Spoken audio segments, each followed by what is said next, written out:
Lo, baka bilisan mo naman maglakad, Lo. Bagal-bagal mo eh. Ano ka ba? Alam mo namang, ang tanda-tanda ko na. Gusto mo palit tayo ng kalagayan. Ikaw matanda, ako bata. Pinagmamadali mo ako eh. Pumunta tayo sa...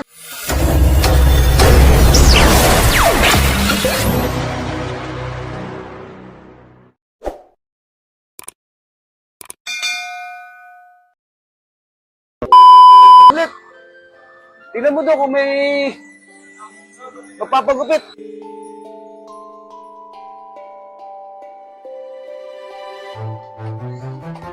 Lo, bilisan mo na, Lo. Habang wala pa, Lo.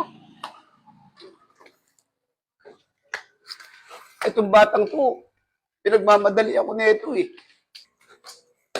Dahan-dahan naman mag-awak sa akin. Nasasakit na nga ng mga kalamnan ko eh. Barbero ka ba dito? Meron bang ano dyan? Mga magugupit? Dito po sa gitna. Papagupit po ba kayo? Oo, sana eh. Doon na po, doon no, sa gitna po. Kaya niyo bang magupit sa akin? Kasi ang dami kong mga sugat sa ulo, pati dito. Oo nga tay, may mga sugat nga kayo. Oo eh.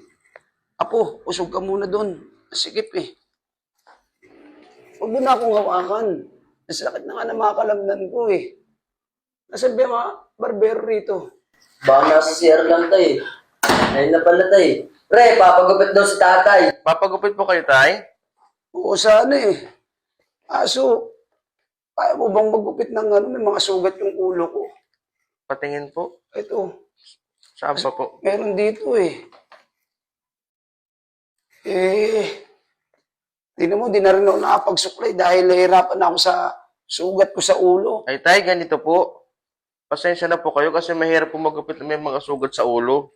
Baka mamaya po, masagi ko yan o masugat ko.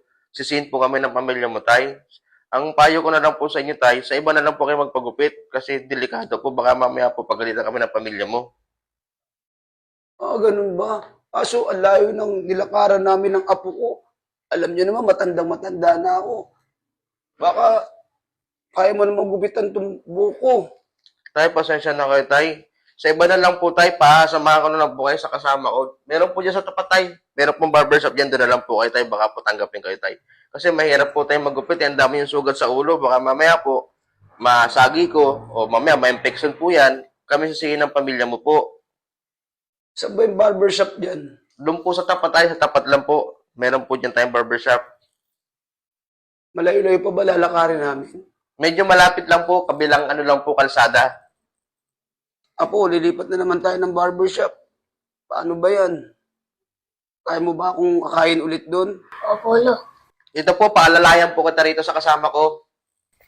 Wag na. Kasi pinipilay ako nito eh. May sakit na nga yung mga kalamnan ko eh. Dito na lang sa apo ko.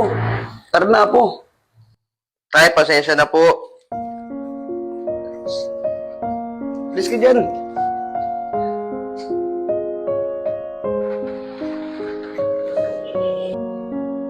Pre, ba't hindi mo ginupitan si tatay? Kawawa naman. Dami si sugat eh, no? Hindi pre, ganito kasi, meron kasing gupta si tatay. Mamaya, masagi ko yung ulo nun saka medyo masaya si tatay, saka parang medyo masungit eh. Kaya nga, inampas nga ako kanina rito. Meron po kita yun, baka mamaya mareklamo pa sa atin yung pamilya nun eh. Kaya mahirap Medyo na rin masaya lang yun, ganun, saka alam kita mo naman, parang ang sungit. Oh.